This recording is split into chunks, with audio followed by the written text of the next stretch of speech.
I have the most disturbing piece of animal information that I have learned in the last year at least, and you guys know the kind of content I make. This eldritch horror of an amphibian has milk that it feeds to its offspring, and they also engage in begging behavior. What you're looking at is Siphonops annuatus. It is an amphibian that comes from South America and lives in tropical regions. What scientists discovered is that they have a gland in the back of their body that produces a milk-like substance that's very similar in consistency to mammal milk.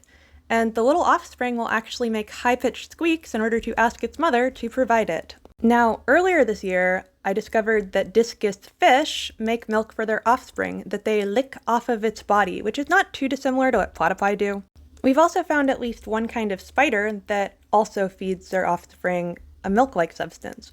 I really don't want spider milk in my coffee. The reason that this is really interesting is that it challenges our views of what makes a mammal. Now, I'm a molecular biologist, so I've always been kind of biased towards genetics being how we decide what kind of an animal it is. If we're going to define a mammal, it can't be warm blood because birds have that too. Plus, we found a goat, Myotragus, that is most likely a cold-blooded mammal. Can't be milk because these eldritch horrors provide milk. Could it be hair?